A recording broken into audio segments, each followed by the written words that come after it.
তুমি তিলোত্তমা, প্রাণের শহর কলকাতা। বসলে লিখতে তোমায় নিয়ে, কম পড়ে যায় ডায়েরির পাতা।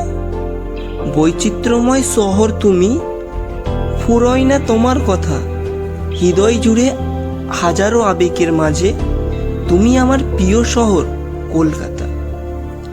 ব্যস্ততায় ছড়িয়ে থাকে এই শহর জুড়ে, প্রত্যহ ছুটে চলে মানুষ কর্মব্যস্ততার ভিড়ে। ফুটবলের মাঠে ইস্টবেঙ্গল মোহনবাগান প্রত্যেক বাঙালির জন্মগত ইমোশনাল। বইপাড়া কফি হাউস প্রিন্সেপ ঘাট ভিক্টোরিয়া, আবেগের ভালোবাসা শহর তুমি। হাজারো স্মৃতি মনবন্দি তোমাতেই। স্বপ্নের শহর, রানীর শহর কলকাতা তুমি বড্ড দামি।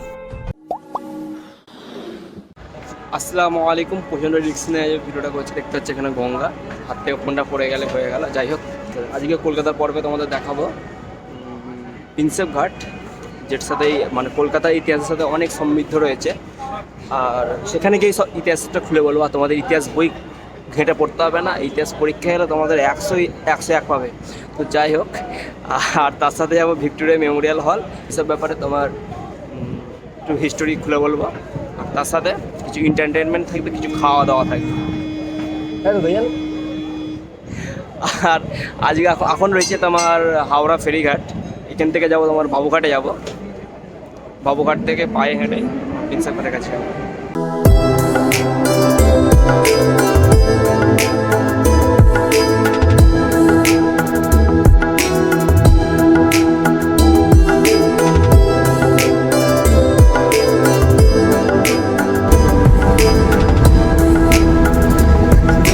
আমরা দুই বন্ধু মিলে এখন হেঁটে হেঁটে যাচ্ছি।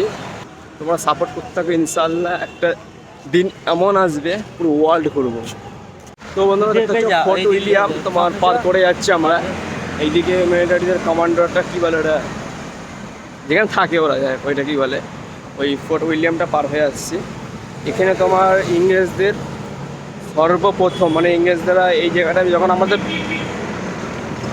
ওরা যখন ব্যবসা করতে এসেছিল, এখানে ব্যবসা বাণিজ্য এবং তাদের একটা ফোর্ট বানিয়েছিল প্রথমত এরা যখন একটা ফোর্ট বানায়, এই ফোর্টটা নবাব সিরাজদৌল্লা যখন আক্রমণ করেন, কলকাতা আক্রমণ করেন, কলকাতা আক্রমণে এই ফোর্টটা তোমার ভেঙে দিয়েছিলেন, মানে ইংরেজদেরকে হারিয়ে এইসব ধ্বংস করে দিয়েছিলেন এবং এই কলকাতার নাম দিয়ে দিয়েছিল আলীনগর।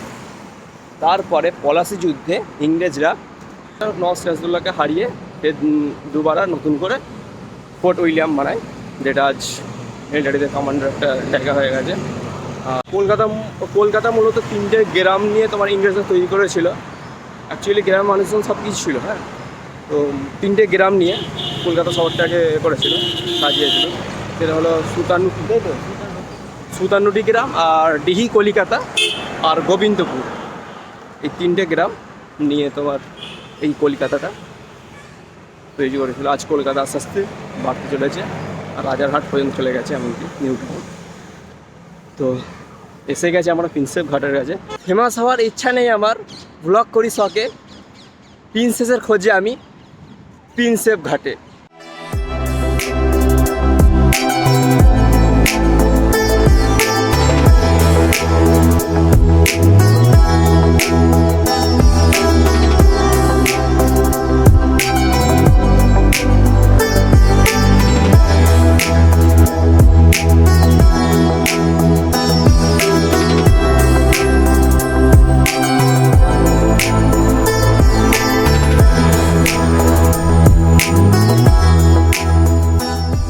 এই যে জেমস প্রিন্স, এই দুর্গটা তোমার নির্মাণ হয়েছিল 1841 সালে।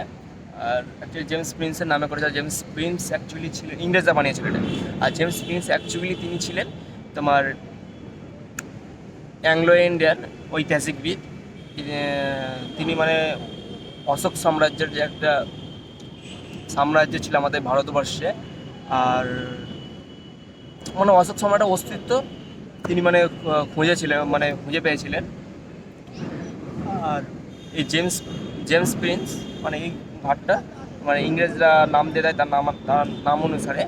আর এই ঘাটে তোমার ইংরেজরা ব্যবসা বাণিজ্য থেকে শুরু করে সমস্ত কিছু এই ঘাটটা থেকে করতো। অ্যাকচুয়ালি ইংরেজরা জেমস প্রিন্সের নামে একটা দুর্গটা যে বানিয়েছিল, আজ সেই জায়গাটা তোমার হয়ে উঠেছে কাপলদের জন্য একটা আকর্ষণীয় জায়গা। এই জিজ্ঞেস হয় প্রেম ভালোবাসা তোমরা এসে করতে পারো।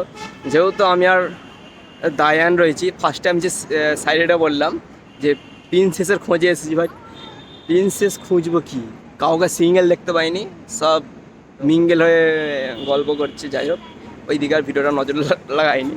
আর এখন আমরা ভিক্টোরিয়া যাচ্ছি, চলো প্রিন্সেস পাইনি আর কী করবো, চলো ভিক্টোরিয়া থেকে একটু ঘুরে আসি মিউজিয়ামে হালকা। তখন আমার লম্বা পথ ধরে যখন রাস্তাতে হাঁটছিলাম, মানে ওই দিক দিয়ে যাওয়া যাবে, যে ঘুরে ঘুরে রাস্তা হবে, তাই জন্য আমার শর্টকাট একটা মাঠের মাঝখান দিয়ে রাস্তা যাচ্ছি, রাস্তা পেয়েছি তো ওইটাতে যাচ্ছে। আই থিঙ্ক এর সবাই যা আসা করে, কেননা এই যে ঘাসগুলো দেখতে পাচ্ছি অন্যরকম হয়ে আছে। তখন লম্বাভাবে সোজা যাবো, আর দেখতে আমরা ঠিক ওই জায়গাটায় দেখতে পাচ্ছি তোমার ঐতিহাসিক ভিক্টোরিয়া, তো এটাকে কলকাতার তাজমহলও বলে। তবে যাওয়া যাক বন্ধুরা, এই ভিক্টোরিয়া। আর আমরা অনেকক্ষণটায় সকাল থেকে বেরিয়েছি, এবারে একটু মানে খিদে খেতে লাগছে, তাই জন্য পাপড়ি চাট নিচ্ছি এই ভাইটার দোকান থেকে। তো পাপড়ি চাট নিয়ে নিচ্ছি, একটাকে চামচ দেখি,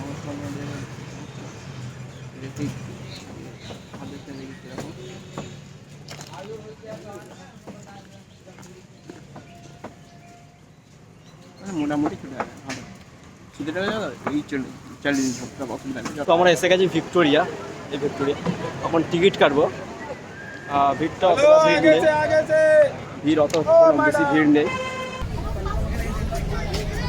এই একটা টিকিট কাউন্টার আছে, এখানে টিকিট কাটবো।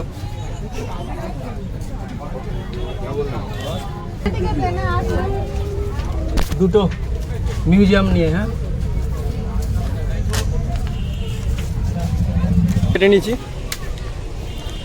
এই তোমার ভিক্টোরিয়া 30 টাকা করে তোমার এখানে, মানে গার্ডেন টিকিট 20 টাকা, আর গার্ডেন মিউজিয়াম দুটো টিকিট 130 টাকা।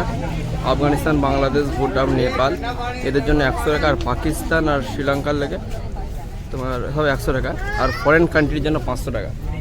তোমরা ভিক্টোরিয়া ঢুকবো, ওদের টিকিট দেখাতে হবে কি জানি না, হয়তো টিকিট দেখাতে হবে भाई। ये अलाउ नहीं है, छोड़ के जाओ, ट्राइपॉड अलाउ नहीं। তো মানে ঢোকার মুখেই, মানে ওইদিকে যে সিকিউরিটি চেক করে, টিকিট চেক করে, তো ঢোকার মুখে ট্রাইপড নিয়ে ঢুকছিলাম, তো ট্রাইপড বললো অ্যালাউ নেই। আমি বুঝতে পারছি না, সেই ভিডিওতে আমি হাত দিয়েই করছি ভাই, ট্রাইপড আর এর সাথে কী সম্পর্ক, না আছে আমার কোনো ক্যামেরা, না আছে কিছু। যাই হলো প্রথম জিজ্ঞাসা করলো কোথা থেকে, বললো ডানকুনি। আমি বললো তাহলে এই এলাকায়, ভেবেছিলো বাইরে, এরকম ভেবেছিলো বাংলাদেশ সাইডে ভেবেছিলো। তো পুরো আমি এখন রয়েছি তোমার পুরো ভিক্টোরিয়ার সামনে। আর ভিক্টোরিয়ার সামনে তোমার দেখতে পাচ্ছি রানী ভিক্টোরিয়া, সাম্রাজ্যের রানী ভিক্টোরিয়া। আগে মিউজিয়ামটা ঘুরে নিই, ভেতরে ঢুকে নিই, মিউজিয়ামটা ঘোরার পর তোমাদের এই মিউজিয়ামের তোমার এই যে ভিক্টোরিয়ার ব্যাপারে অনেক কিছু জানাবো। চলো বন্ধুরা, এখন ঢুকি, ভেতরে আছি পুরো, দেখতে পাচ্ছ অনেক সিকিউরিটি গার্ড আছে। আই থিঙ্ক ভেতরে কোনো অ্যালাউ নেই। আর দেখতে পাচ্ছ তোমার ইংরেজদের তৈরি হতে পারে ভিক্টোরিয়াটা, বাট আমাদের ভারতীয় নেতাদের ছবি, নেতাজি আমাদের গুরু একেবারে।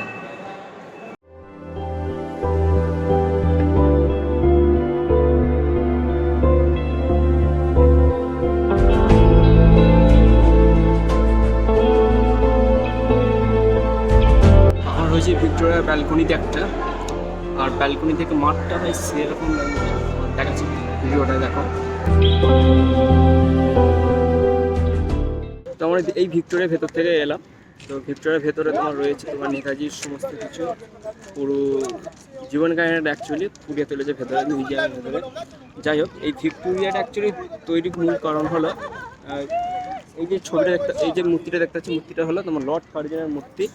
এই লর্ড কার্জন যখন এই সাম্রাজ্যের রানী ভিক্টোরিয়া মারা যাওয়ার পর, আর এই লর্ড কার্জন চিন্তা ভাবনা করে যে কলকাতাতে একটা ইংরেজদের মানে ওদের একটা স্মৃতিসৌধ বানাবে, যেমন আমাদের মুঘল যুগের যেমন স্মৃতিসৌধ রয়েছে তাজমহল, ঠিক সেরূপ তারা চেয়েছিল যে তারা একটা স্মৃতিসৌধ বানাবে। সেই কারণে এই ভিক্টোরিয়াটা সাম্রাজ্যের রানী ভিক্টোরিয়ার নামে এই ভিক্টোরিয়া মেমোরিয়াল হলটা বানায়।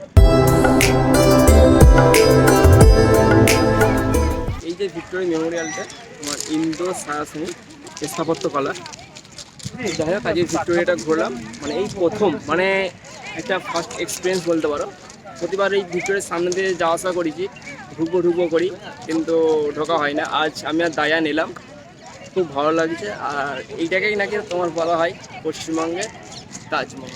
হ্যাঁ, আর এই ভিক্টোরিয়া মেমোরিয়ালটা নাকি বলা হয় তোমার তাজমহলের আদলে বানানো। তাজমহল বলতে মুঘলদের মতো বানানো, কিন্তু আমি সেরকম কিছু জিনিসটা খুঁজে পাইনি। হ্যাঁ, জাস্ট একটা জিনিস যেটা তাজমহলের মতো, সেটা হলো পুরোপুরি না, কিছু কিছু যেরকম দেখতে পাচ্ছ তোমরা, এই যে গম্বুজটা রয়েছে, গম্বুজ মাঝখানে যেমন তাজমহলের একটাই গম্বুজ, আর চার সাইডে তোমার মিনার, ঠিক সেরকম এই ভিক্টোরিয়াতে মানে মাঝখানে গম্বুজ আর চার সাইডে চারিদিকে তোমার এরকম এইগুলো তোমার গম্বুজের মিনারের মতো রয়েছে, চারিদিকেই রয়েছে। আর তাজমহল যেমন চারিদিকেই এক দেখতে, বাট ভিক্টোরিয়ার চারিদিকে চার রকম, মানে আলাদা। মানে 1906 সালে এই ভিক্টোরিয়া মেমোরিয়ালের কাজটা শুরু করা হয়। আর এই ভিক্টোরিয়া মেমোরিয়ালটা তোমার 1921 সালে জনগণদের উদ্দেশ্যে তোমার পুরো খুলে দেওয়া হয়।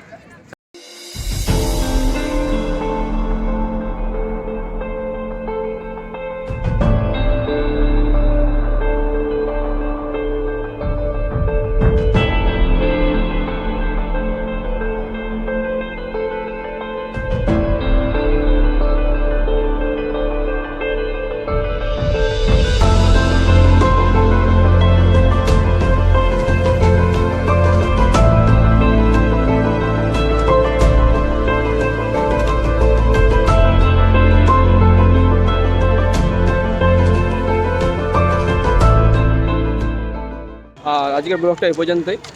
তোমরা অবশ্যই লাইক সাবস্ক্রাইব করে দাও, আর কমেন্টে লিখে দাও কীরকম ব্লগটা কীরকম লাগলো। দেখা হবে পরে নেক্সট কোনো ব্লগে। জয় হিন্দ, খোদা হাফেজ।